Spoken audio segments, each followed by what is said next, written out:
The Supernote A6X2 or just Nomad is so different from many other ink note-taking tablets that I didn't feel comfortable doing the full review before having used it for much longer than most others.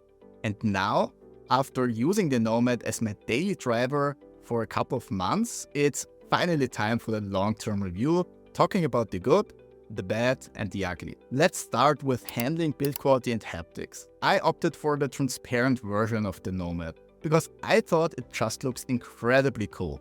I still do, but I use the device with the folio on 99% of the time, so it's not really that noticeable in everyday use. So to be completely honest, if I had to make that choice again, I'd pick the white version to save a few bucks and get the better pen option instead, which I'll come to in a moment. So as I said, I kept the Nomad inside the folio most of the time, and I loved the feel and handling of it. It didn't wear off, even though I didn't really take too much care, and I still appreciate the satisfying analog notebook feel that comes with it. However, one thing I didn't like from the very beginning is that the front cover doesn't stay closed magnetically on its own, like it's the case with many other devices. And after carrying around the Nomad for a couple of months now, I still think that's a design flaw they should have avoided. When it comes to the writing feel, I'm a bit torn between how incredibly nice it feels and some small, partly temporary annoyances with the textured Feel Red 2 film. So as you might already know, there is a self-healing soft film screen protector on here, because Supernote takes a very unique approach with the ceramic pen tip. And that film is actually a bit softer than your typical screen protector, which is something you can definitely feel, especially when using the ceramic pen tip. What I really like about it is that with the ceramic pen tip, writing on the device is not as loud and scratchy as with many others. It draws less attention in a room full of people, for example. However, my first issue with the screen protector was how uneven the writing felt in the very beginning. The screen almost felt sticky in a few spots, which really felt horrible. But luckily, that eventually goes away after a couple of days of using it, and that inconsistent writing experience gets so much better. Just one small thing that doesn't get better, but for me personally wasn't a big deal, is that pressing the pen down harder on the screen will also result in a bit uneven and inconsistent writing experience. And to answer that question, if it's worth to switch just for the Feel Red 2 film coming from the previous generation, I'd honestly have to say no. The difference to the old Feel Red 1 film is definitely noticeable, but I wouldn't necessarily say it's better. Both offer unique writing feels, and I actually like both. So let's talk about the different pens. For a while in the beginning, I was using the push-up pen, which I think is a great idea for a digital pen. But I eventually swapped it for the heavy heart of metal pen Supernote is also offering. I didn't get quite warm with the retractable version because of its subtle rattling and the somewhat cheap, lightweight and plastic feel. It's not a bad pen, but the other one feels so much better that I'd recommend to pay the $30 extra that I mentioned from saving picking the non-transparent back cover on the Nomad. With that trade, you get a much nicer pen, which is a real joy to use with its heavier weight, more premium materials, and really satisfying handling of the pen cap.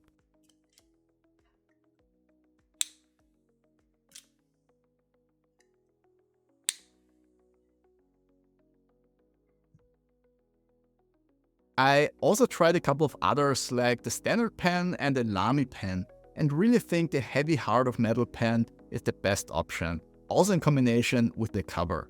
Because the standard pen I initially got from the European Supernote store is a bit too small and flapping around too much for my taste, but besides that, it's also actually a pretty good pen. Okay, let's talk about the display. The Supernote Nomad uses a 7.8-inch Encarta 1000 screen with 300 ppi. So it's crisp and has excellent contrast levels. However, there is no built-in front LED, which I'd say is essentially the only drawback here. But that's by design because Rata, the company behind the Supernote brand, wants to offer the most paper-like writing experience that they can, and adding an additional light guiding layer for the front light on top of the ink screen would worsen it. So no front light. I wouldn't say it's a problem if you know that beforehand, but as a result you need ambient light to use the Supernote Nomad. In my day-to-day use, that wasn't actually an issue, because most of the time I was using it in the office and never felt that the screen was too dark. I'd say for a device that's so heavily focusing on note-taking as the Supernote Nomad, it's a bit easier to forgive that missing front light because usually you're not taking notes in the dark. But still, I'd rather have a front light than not, to be honest. I measured pen latency with an ultra slow motion shot at around 20 milliseconds, which is great and leads to a natural writing feel. Only when waking up the device from standby, the first stroke needs a split second to actually register, which can be a bit frustrating at times. Before coming to the software, just one more thing. I didn't actually pick the Nomad as my daily driver for note-taking just for the long-term review. Sure, that was a big part of it, but the other reason was its size. I didn't want to carry around a 10-inch tablet and wanted something more compact and lightweight.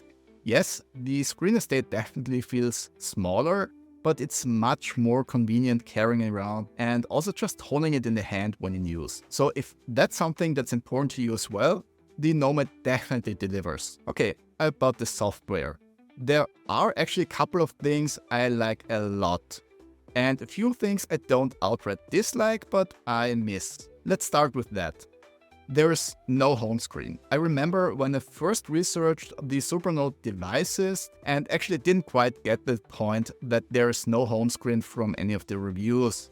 And that's actually something I wasn't able to get used to even after a couple of months of use. It's not like I wasn't able to use the device, but it just felt less intuitive without having one central screen where everything comes together. I think there's a very good reason why essentially all major operating systems with a graphical user interface have some sort of home screen to return to. And while I do appreciate Rata doing things from scratch and aren't always doing what's expected, I don't think you have to reinvent things just for the sake of it. So instead of the home screen, you have this menu that you open by sliding down on the right sidebar.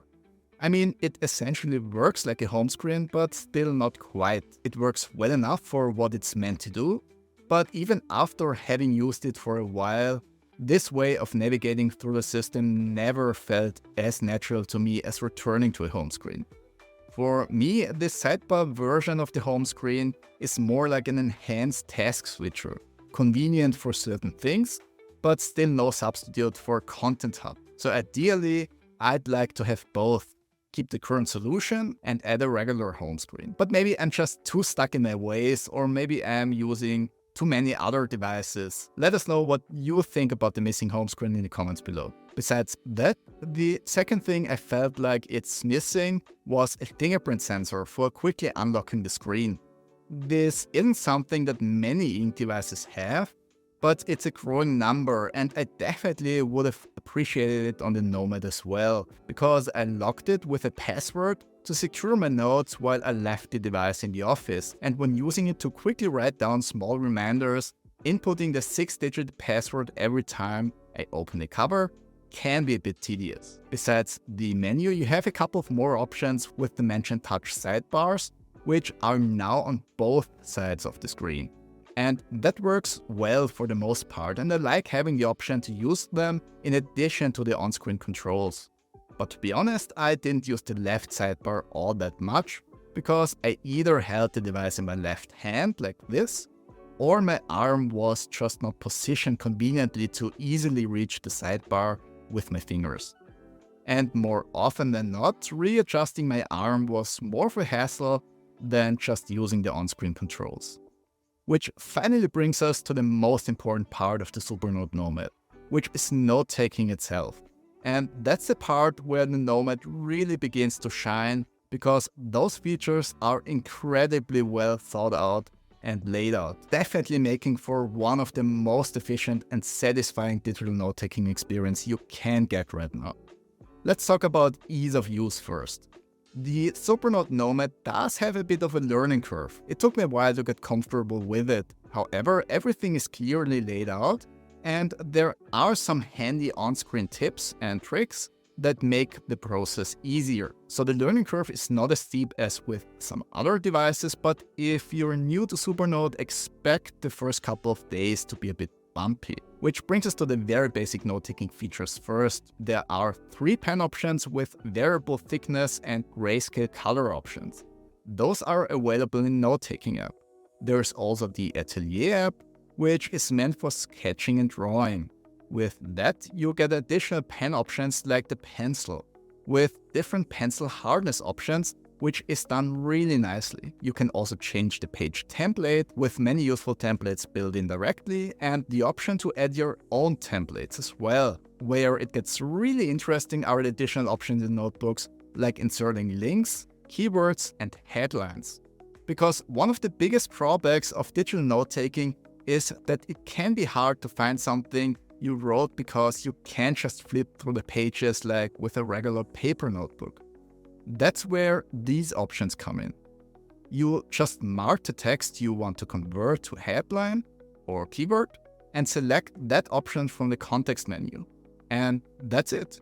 More structure to your notebook, which you can quickly view in the table of contents and jump directly to that position in the notebook. The same goes for the keywords that you can define by using the exact same approach. That's incredibly handy. You can also create calendar events and tasks by highlighting the relevant part in the note.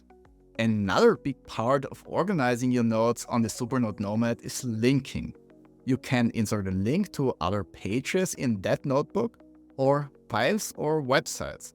So by using this feature, you can easily cross-reference important topics on here. And last but not least, there's the handwriting recognition, which is available in many different languages, even though the user interface itself currently only supports English, Japanese, Chinese traditional, and simplified. And the text recognition not only works great, even with my terrible handwriting, but also provides an additional layer for quickly finding your notes, because you can either search for text directly in the notebook, or you can also search text in all of your notebooks.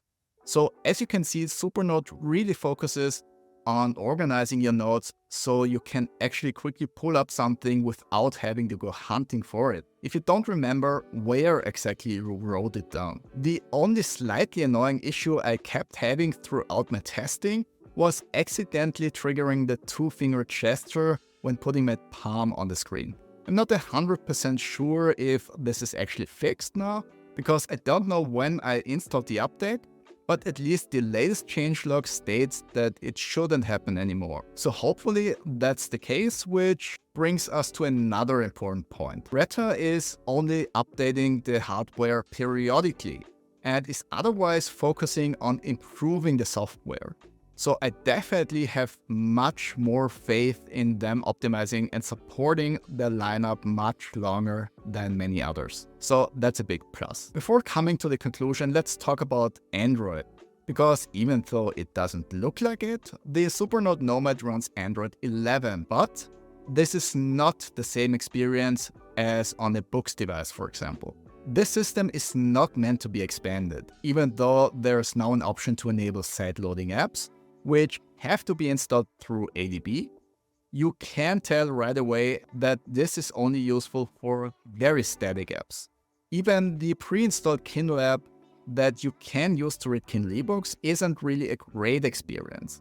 Yes, it works, but there are no options to improve the screen refresh behavior, which makes using many apps a bit difficult. The missing default Android gestures can also be a problem for certain apps. So while it's definitely nice to have the option, I wouldn't view this as a viable alternative to more open Android tablets for using apps. You can also read ePub ebooks and PDF files on here, and again, it's a very similar experience as with the apps. It's possible, but not optimized for that. For ebooks, you can adapt a couple of text styling settings, but that's essentially it. There are no dictionaries or pinned notes, for example, but at least you can directly annotate in the book with the pen. But in order to not have misaligned annotations, you can't change the text styling after your first annotation. For PDF files, there aren't any special viewing modes available, but the zoom with the small overview window that you can also move around works well regardless. So you can pinch to zoom and easily move the viewport around, which actually works well even compared to more advanced options on other devices. Just the zooming in and out can be a bit unresponsive at times. The only thing I'd like to see is a better render quality of the text, because it's pixelated once you zoom in, which shouldn't be the case for a vector PDF. So all in all, the Supernote Nomad has a couple of options beyond note-taking, but is clearly optimized to be the best possible note-taking device, with a couple of additional organization options with calendar, to-do and mail apps as well. So what's my final verdict? Even though the company behind Supernote isn't doing a lot of marketing, their slogan is actually spot on. For those who write. I think the Supernote A6X2 is doing a lot of things really well, like having incredibly well thought out note-taking features, a great compact build with general longevity in mind, and simply focusing on the essentials. I often say in my reviews that more isn't always better, and Supernote is actually the embodiment of that sentiment in the best way possible. They focus on the best possible writing experience and don't even try to create something that fits everybody. That's just not the goal, and they stick to that, which I'm sure isn't always easy, especially with a growing community. But as much as I respect that approach, it also has some downsides. The missing front light is the biggest one for me personally. But obviously that's something you know beforehand, and at least I've been using the Nomad mostly in well-lit environments, and I suspect that's where many typically take their notes. In terms of usability, my only real annoyance came from the needlessly missing home screen. And last but not least, I'd really like to see Rata catering to the EU market as well. Right now, there's still no EU server available to sync your notes to, just Japan, the US and the UK, and also no other languages for the user interface, even though you can use others for the keyboard and handwriting recognition. So, is the Supernote Nomad worth it? Absolutely. If you're looking for an e-ink device with a laser focus on note-taking, there's none better right now in my opinion. If you're looking for an all-rounder that can do more, I recommend looking somewhere else. Please like and subscribe if you found this review helpful and to help out with the YouTube algorithm, and to not miss future long-term reviews. Thanks for your time watching, and see you in the next one.